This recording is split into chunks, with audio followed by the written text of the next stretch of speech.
You may have the courage to look up. We've had triumphs, we made some mistakes.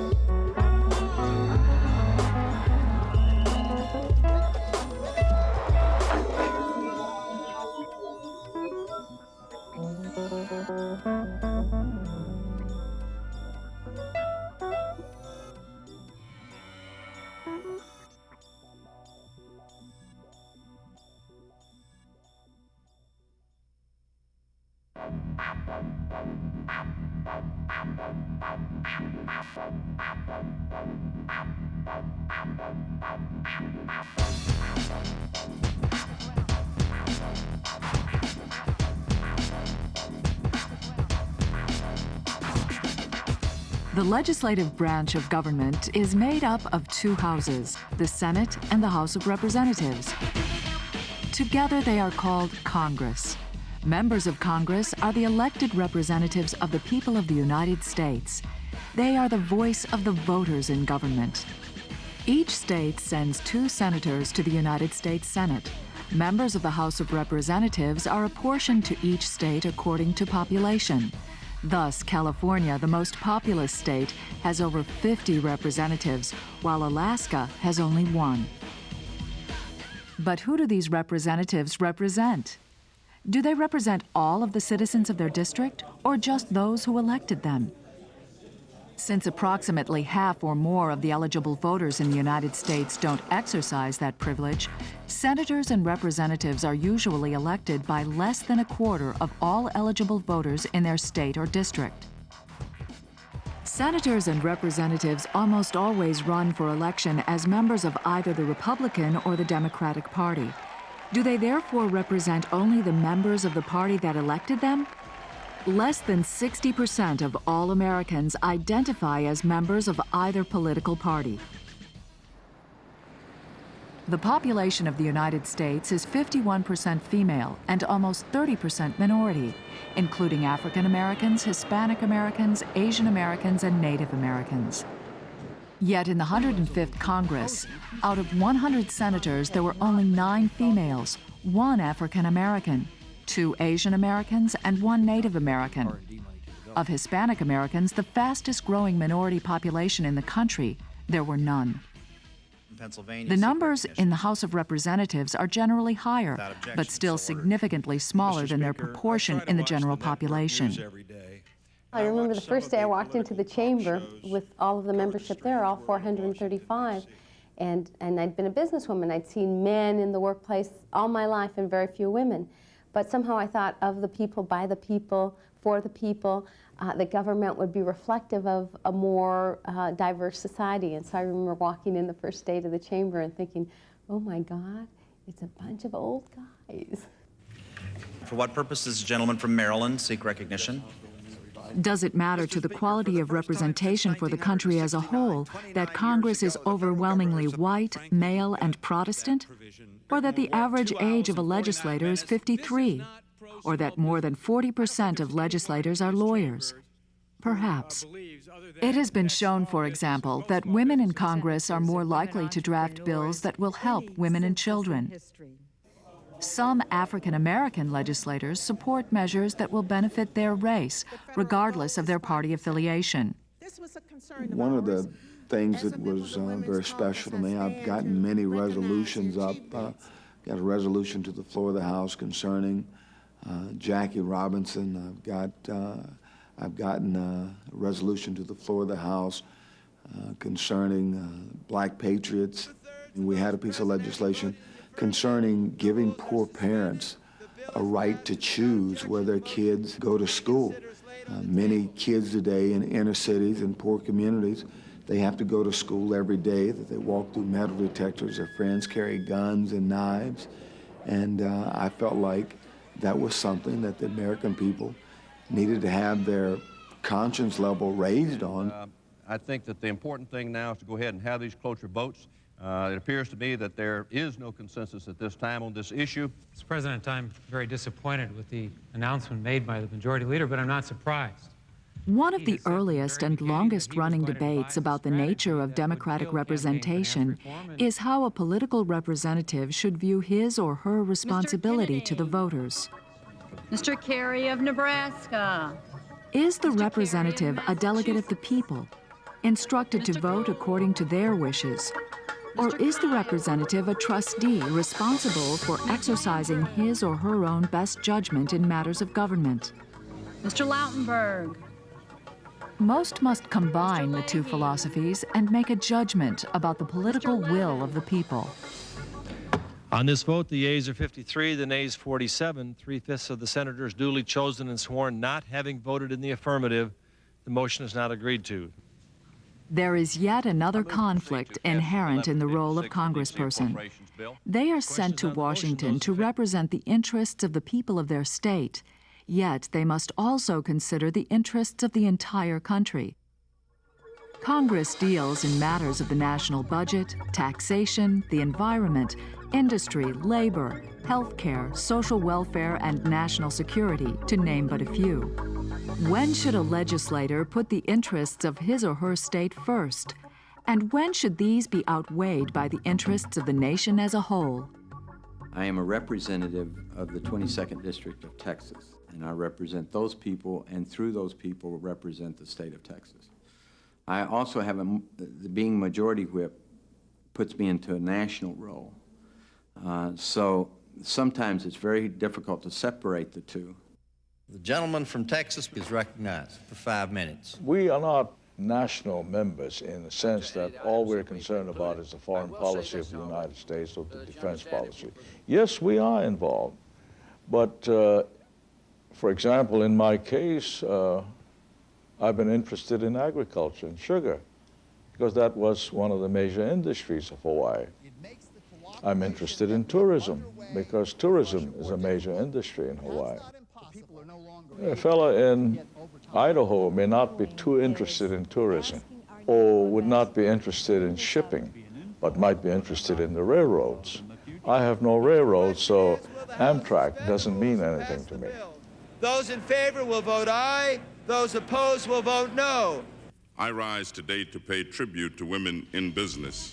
Mr. Speaker, there is a plan for the 2000 census. That comes out to about $1.5 billion.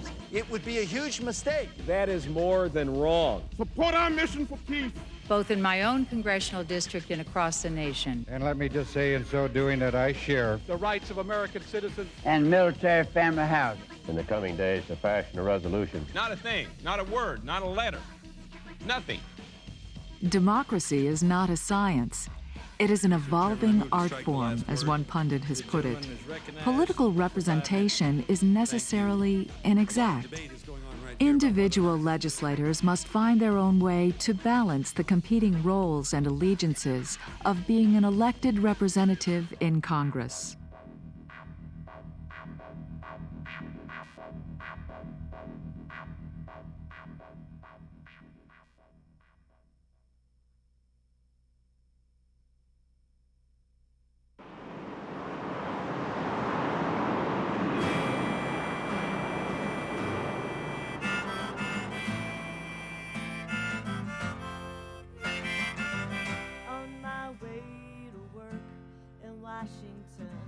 On my way to work in Washington, D.C. I decided to run for Congress when I read something in a magazine, a national magazine in February of '95, and it said that children who weren't on the internet by age 7 probably would never have a chance to be a CEO in their lifetime of a company. And that really hit me, that the education system that was in my area, my neighborhoods, the same education system I went to, was really falling apart. And I thought I had to do something about it. So I decided to run for Congress. My father ran for sheriff and chief of police. He was a police officer. My uncle was the state president of NAACP. So I grew up in and around kind of a political life. And so I felt like at some point in time I would get involved. And I think if a person gets involved in public service for anything other than being able to make a difference, feeling like you can make a contribution, I think you're getting in it for the wrong reason. I don't think you get in it for the power. I don't think you get in it for the pay, for the salary.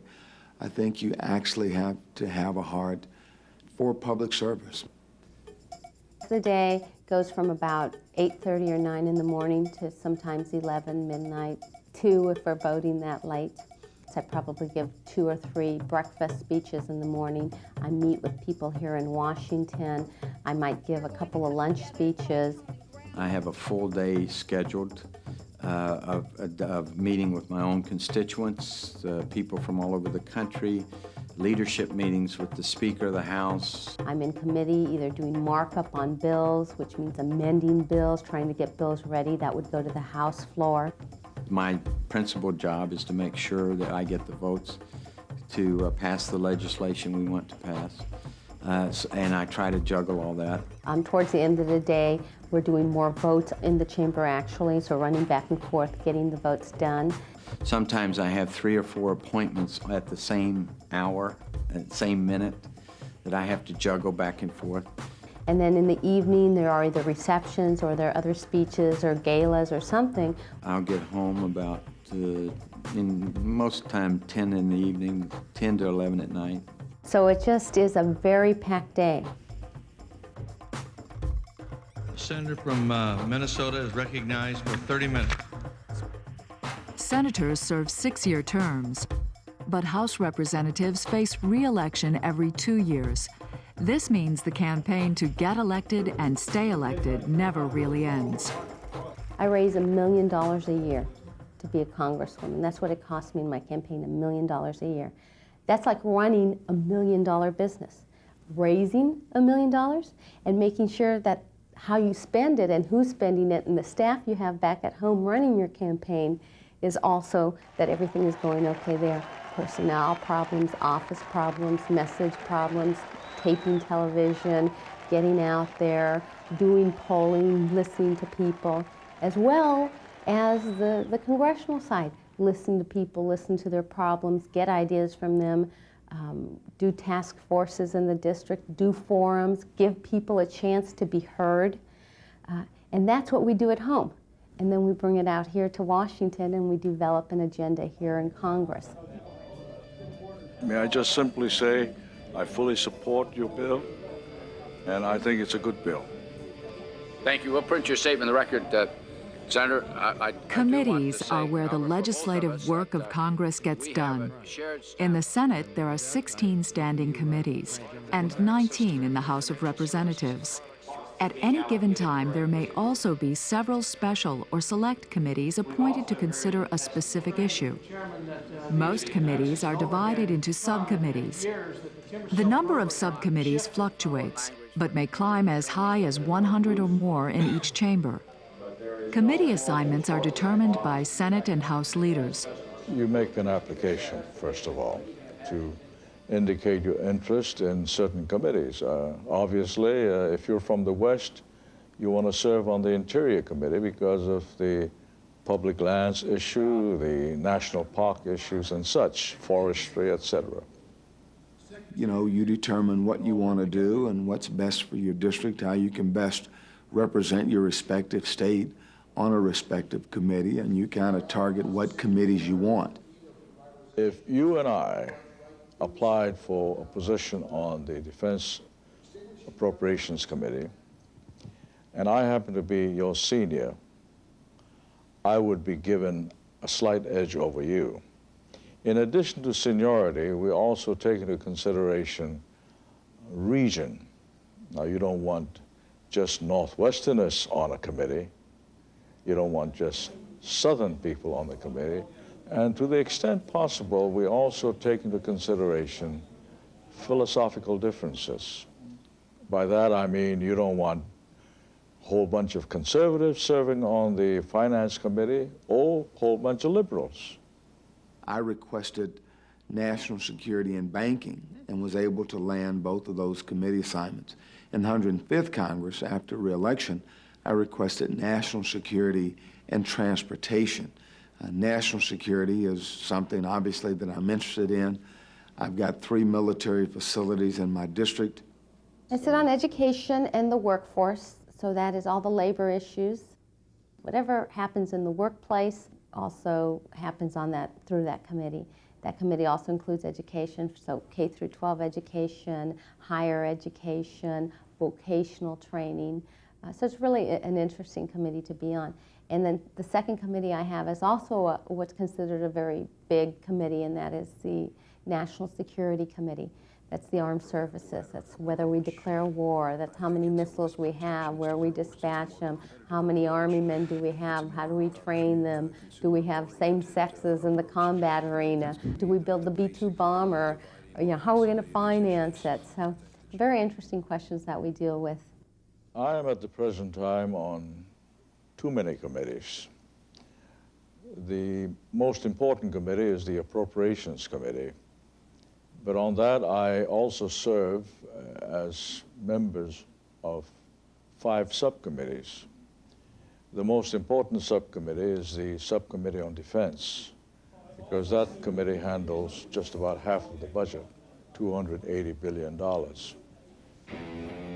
are funds that are withheld both to the states and for general administrative expenses. You have time between now and the judiciary to inquire further about This is not a cocktail lounge that you can wander in and take a seat at the bar and tell your story to the bartender.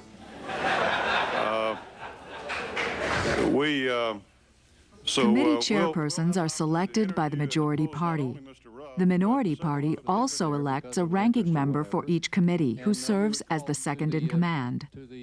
As a general rule, in the Democratic Party, it's by seniority. In other words, if the man ahead of me or the woman ahead of me should retire or die or get defeated, I move up. On the Republican side, they don't follow the seniority rule precisely. As a result, you will find, especially in the House, they don't go by seniority. If you went by seniority, there would be someone else chairman of the Appropriations Committee, for example. It is our hope that we can finish all our bills before the August recess. Because committee work is where the nuts and bolts of legislation occurs, committee chairs can hold a great deal of power. The chair, for one reason and one reason alone, has a great power, and that's setting the schedule. He can decide that the hearings will be held on Wednesday, or he can announce that the markup of the bill or the determination of the final outcome will be made on a certain day. Secondly, he has a much heavier influence on who would be witnesses. I don't think under the rules that I'm under any obligation to set a scheduling of a witness under any circumstances to a vote. So therefore, I am going to rule that out of order. Now, let's say that hearings last for 3 hours and 20 witnesses. You can't hear 20 witnesses in 3 hours. And so you'll cut it down to about 9 witnesses or so. Now, who's going to decide that? I think it's safe to say that if a committee chair wanted something to be held up in committee, I mean, they have the power to say, we're not going to hear that. We're not going to address that issue. Get used to it. Get over it. Because it ain't going to change as long as I'm chairman of this committee. Now, we have elections for things like that. Not all committees carry the same amount of power or prestige.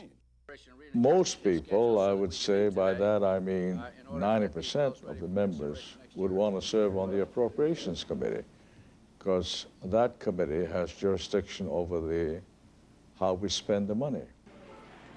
When you're talking about economics, and there's no economic issue or tax issue that's going to come to the floor of the House without going through Ways and Means. So it's a pretty powerful economic committee.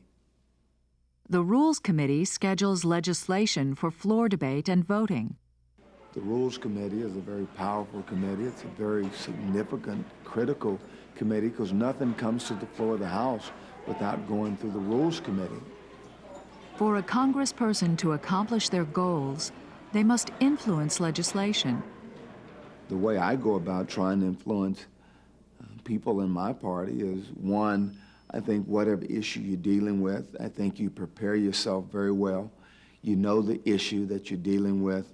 If you've got an amendment to a piece of legislation, I think you have to be a pretty fair salesperson in order to sell your ideas, your point of view. You try to come to the table with legitimate issues, legitimate concerns, and I hadn't been afraid to go on both sides of the aisle, to Republicans and Democrats as well, in trying to work toward meaningful policy positions.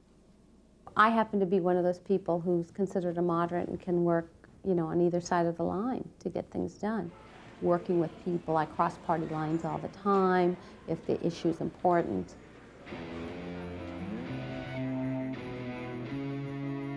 Congress is a partisan institution. It is controlled by whichever political party holds the most seats. That's the way the system works. I mean, that's the way the system is designed, that the party that has 218 or more votes will be the party in majority. Just let me put it like this. I've never been in the minority. I don't ever want to be in the minority. It's a whole lot more fun being in the majority because of being able to set the agenda, and that's pretty critical when you're talking about policy that governs the American people. The other party is really just trying to block things or amend things to make them a little bit different. But what really moves forward is depending on who holds the majority of the seats. Right now, there's only an 11-seat difference between one party or the other. But what it effectively means is that 85% of the time, what Congress is doing is being run because somebody has 11 more seats than the other. And 15% of the time, maybe the Democrats are getting some of their agenda through. And the agendas can be very different.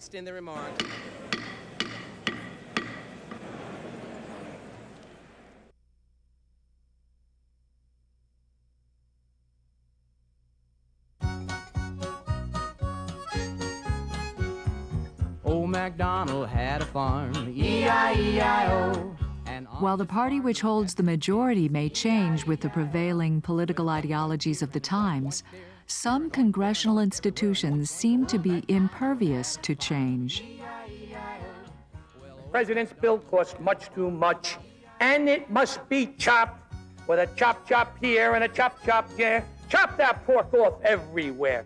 Pork barreling is the age-old tradition since the beginning of Congress of putting into law money to fund special projects in a member's or a senator's state or district.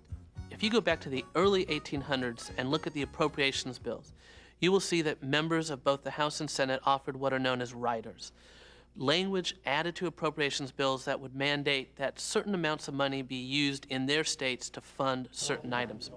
On this vote, the yeas are 61, the nays are 39. It's a tradition that has continued to this day, where members believe that as long as they bring home the pork, as it's called, or the special projects, a building or a road or a construction project, that their constituents will reward them for bringing that home by re-electing them. The problem with pork barreling is that the more senior members are able to get more of it, and consequently, areas of the country that perhaps are more deserving don't get the projects they need, because areas that are less deserving are getting those projects because the member of Congress that represents them is more senior or more powerful. And therefore, Americans who may be in need are suffering due to the largesse of certain members of Congress. With an oink oink here and an oink oink there, here an oink, everywhere an oink oink. Old MacDonald had a farm, E-I-E-I-O. Senator McCain, a long time ago, decided that he was going to oppose all pork barreling, that it wasn't in the national interest to push for certain monies in certain districts or states where other parts of the country are more deserving. So on every appropriations bill, he would fight and oppose and demand votes on pork barrel projects. That has diminished the amount of pork barreling in the Senate some, not a lot, but some. He put on his home web page a little pig who just runs across the bottom of the screen, and his name is Porky. And if you click on Porky, you'll find a list of every appropriations bill and all the pork barrel projects that were contained in that bill. So you can see just what the money's going for, and you can Click on Porky and see how we spent money to study the effect on the ozone layer of flatulence in cows. You can discover why we're spending money on a supercomputer in Alaska. You can find out why we're spending money on ports in West Virginia, even though there really isn't any ocean there. You can find out why we're spending money to build a new courthouse in Boston with a wharf attached to it so that judges can pull up in their private boats. All that information is available if you click on Porky. And on this farm he had some pigs, E-I-E-I-O. With a chop chop here and a chop chop there, chop that pork off everywhere. Then we'll have a bill that's fair. E-I-E-I-O.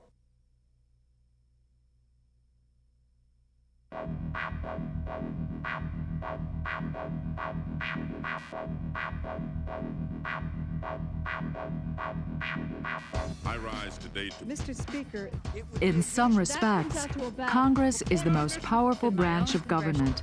Certainly it is difficult for a president to move policies forward without the cooperation of Congress. By constitutional design, Congress holds the power of the purse, and presidents must ask Congress to provide funding for their programs. But the nature of Congress makes it slow to act, and the two-party system requires compromise from both parties for major initiatives. Congress is supposed to represent the will of the people in national government, but the will of the people is not necessarily clear or consistent. Members of Congress must play multiple roles and represent multiple interests. Though legislators work harder today than they have at any time in history, public perception is that they don't get much done. Democracy encourages difference, yet demands a majority consensus. And Congress is the battleground of democracy in the United States.